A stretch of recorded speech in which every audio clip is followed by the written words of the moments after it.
Atensyon mga Filipino senior citizens, ito pala ang tunay na nangyari dito sa Universal Social Pension. Alamin natin ang latest update, saan ito nakabinbin ngayon, kaya ba ito magiging batas bago matapos ang national election? Pag-uusapan natin sa video na ito. Hold up.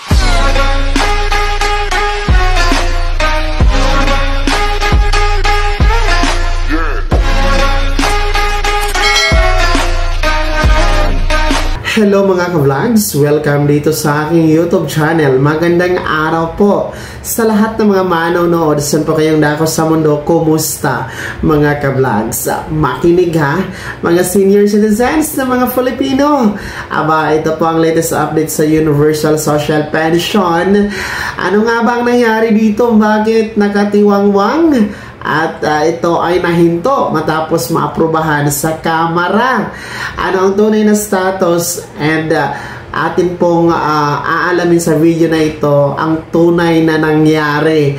At mamaya-maya po yan ating pag-uusapan. Pero bago ang lahat, kung bago ka pa lang dito sa aking YouTube channel o di kaya hindi ka pa nakasubscribe, abay, click niyo muna ang ating subscribe button na nasa baba. Huwag niyong kalimutan na pindutin ang notification bell. Ilagay niyo po sa all para naman updated kayo sa lahat ng mga videos na aking i-upload. So, since 2025 na nga tayo ngayon, no? Enero tayo ngayon. Magtatapos na naman tayo sa buwan ng Enero. Ang bilis ng panahon. And kung inyong natatandaan sa mga nagdaang taon, ay aprobado na po sa third and final reading itong Universal Social Pension Bill sa Kamara. And matapos nga itong naprobahan, walong buwan nang nakakaraan, ay tila natigil ito, no? Tila biglang nanahimik itong Universal Social Pension Bill, no? Dahil sinasabi nila ay susunod na ito sa Senado, isasalang, pero wala tayong balita na sinalang ito sa Senado. So ito pala ang tunay na nangyari. Mga lolo at lola, pakinggan po natin ang Vice Chairman dito sa Committee on Senior Citizen dyan sa Kamara na si Congresswoman Milagros Aquino Magsaysay. Pakinggan niyo po ang kaniyang pahayag, ang tunay na nangyari dito sa Universal Social Pension Bill. Congressman Magsaysay, ang tanong po may good news na po ba sa ating mga lolo't lola? Umusad na po ba? Ay, alam mo, talagang ang mga senior citizen nagdadasal talaga kasi 8 buwan na natulog sa Senado. Ngayon wala pang aksyon. Kaya talagang nagtiyaga na nagantay ang mga nakatatanda. Mukhang hindi na sila makapag-antay dahil 8 buwan na, so nagrally na po nung isang araw. Opo. Napag-alaman namin na nandun pa sa committee ni Senadora Amy Marcos. So sana naman nakausap naman namin siya. Hopefully ilabas na niya ngayon. At sabi naman ni Senate President Chis Escudero, aabot pa naman. Opo. Kung mailabas ngayon hanggang next week.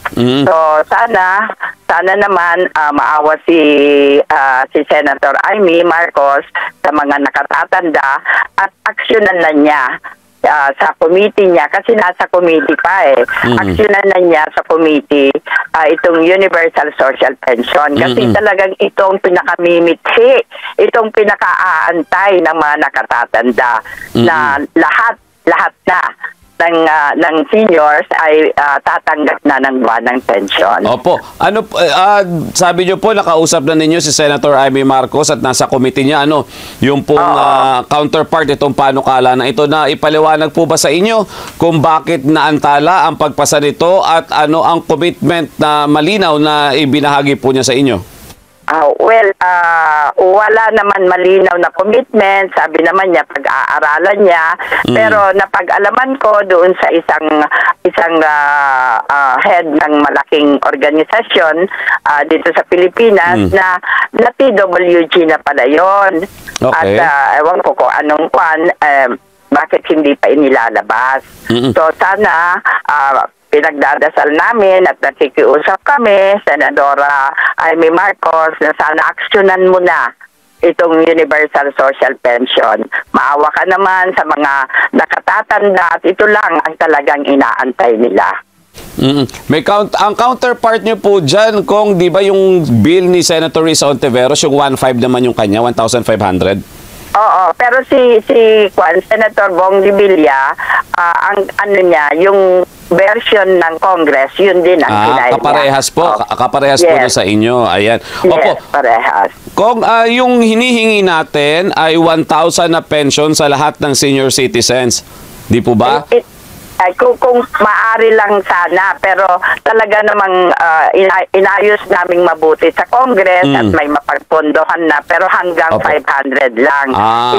Itong mga magpe-pension pag naaprubahan ito. Pero yung mga tumatanggap na ng 1,000 pa rin. Ayun, 1,000 pa rin. Ito pong, kapag po naipasa itong panukalang batas na ito, magkano po yung pondo na dapat mayroon tayo para ma-implement po ito at gaano karaming senior citizen po yung ine-expect na makikinabang po dito? Ang projection namin ay 12 million, so kailangan pa ng mga about 35 to 40 billion. Yung sa sinasabi natin na yun na 35 to 40 B, ay may pagkukuhanan na po ba tayo? May available funds po ba? Kasi minsan po, ang binabanggit Congressman Magsaysay, may mga batas na ipapasa pero hindi na ipatutupad dahil sa kawalan ng budget. May guaranteed budget po ba ito sakaling maipasa? Meron naman nakita ng APRO na may pagkukunan. Oo. Yung kaya naman ipinasa namin sa Kongreso. Opo. Ibig sabihin, kapag maipasa, hindi question yung budget dahil may nakita na kayo na pagkukuha na ng 35 to 40 B. Yes. Ayan. Yun yung maganda kasi para sigurado yung distribution nito, Congressman, if ever, dun po sa bill ninyo, paano yung magiging means ng distribution nito at paano mapipili yung mga dapat mabigyan po nito? Ano yun? Again, Robert? Opo. Kapag po ipamimigay na natin, halimbawa po sabihin na nating lumusot na sa Kongreso, nilagdaan ng Pangulo, paano po yung distribution nito at sino yung mga mapipili? Paano po sila mapipili ng mga senior citizen? Sige na. Hindi, wala nang pili-pili ito, Robert. Basta lolo't lola, meron 500, ganon. Lahat na, basta 60 years old. 60 years old pataas, mayaman man, mahirap man, may pension man, wala. Tatanggap ng buwan ng pension pag ito ay naisa batas. Opo.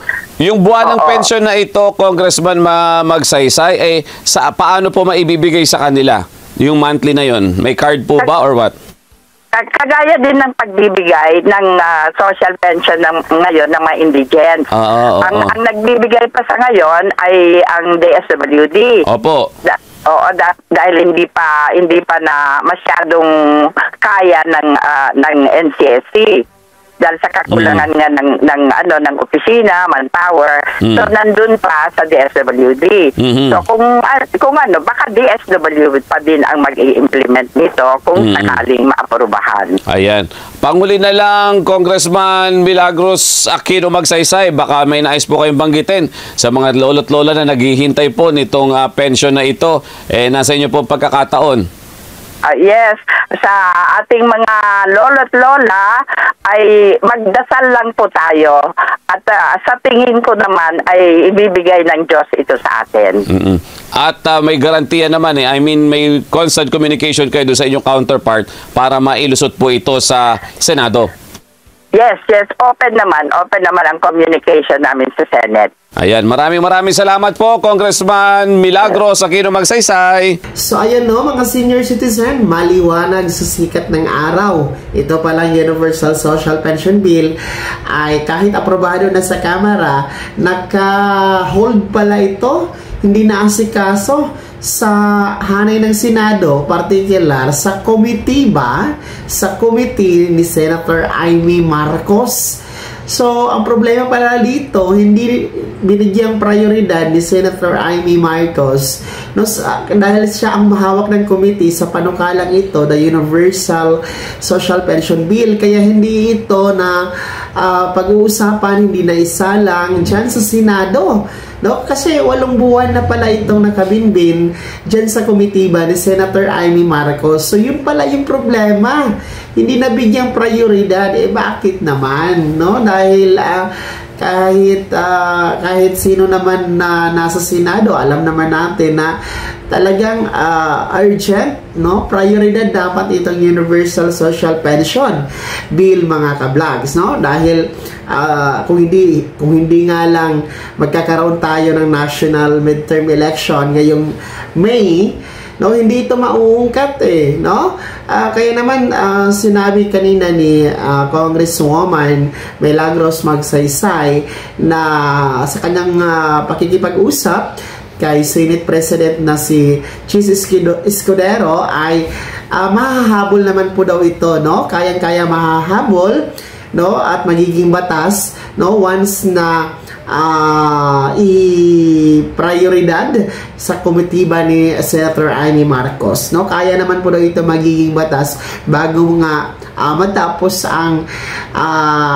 2025 national and midterm election, no? Ngayong May 12, mga ka-vlog. So kaya naman pala, bakit hindi ito naging prioridad, no? Kaya ngayon, at least alam nyo po, mga lolo at lola, na ang problema pala dito sa Universal Social Pension Bill, kaya hindi pa umuusad sa Senado dahil nakabinbin sa komitiba ni Senator Amy Marcos. So yun yung panawagan, no, ni Congresswoman Milagros Magsaysay kay Senator Amy Marcos na sana maawa siya at gawing prioridad dito at nang magiging isang ganap na batas. Wala namang problema sa pondo dito dahil pag-aaralan na ito ng ating mga kongresista na may akda, no? Nagkaroon na ng pag-aaral kung saan kukunin ang pondo dito. Kaya walang magiging problema kung magiging batas at na-implement itong Universal Social Pension Bill. Kaya tayo po dito sa ating YouTube channel, tayo po ay kaisa ng mga senior citizen na nananawagan kay Senator Amy Marcos na gawing prioridad, maawa siya sa mga seniors, no? Isa lang na itong Universal Social Pension Bill dyan sa Senado. Huwag nang antayin matapos ang 2025 national and midterm election, no? Para magiging batas ito, mapirmahan ng Pangulong Bongbong Marcos at magiging isang ganap na batas at nang magkaroon ng pantay na pensyon ang lahat ng mga senior citizen na Filipino, mayaman o mahirap, may pensyon o wala, no? Makakatanggap na dito sa Universal Social Pension. Kaya naman, mga Filipino senior citizens, mga lolo at lola, ano po ang inyong komento at reaction sa balitang ito? Ano ang inyong panawagan kay Senator Amy Marcos? No? I-komento nyo na, ibahagi nyo na sa comment section na nasa baba. Pakilakip man yung buong pangalan at kung taga saan kayo. Bago ako magtapos sa video na to, kung gusto nyo pong sumuporta sa aking YouTube channel, maaari nyo pong i-click ang ating super thanks button na nasa baba. Sa mga gusto maging miyembro, pwede po i-click nyo pong ating join button. Maraming perks dyan, mga ka-vlogs. Be my member now. Sana naging gabay ang video na to kahit paano na pag-uusapan natin ang mga mahalagang bagay-bagay na may kinalaman sa ayuda, programa at benepisyo ng ating mga senior citizens. Kung hindi ka pa nakasubscribe dito sa aking YouTube channel, maaari nyo nang i-click ang ating subscribe button na nasa baba. Huwag nyo kalimutan na pindutin ang notification bell, ilagay nyo po sa all para naman updated kayo sa lahat ng mga videos na aking i-upload. Maaari nyo din i-like ang video na to. Kung meron ka pa mga katanungan, maaari nyo i-komento sa comment section na nasa baba. Pag-follow na din po ang aking official Facebook page na nasa screen nyo. Muli po, ako si Daniel Timpawan na nagsasabing dito sa aking YouTube channel, pawang katotohanan at lahat totoo lamang.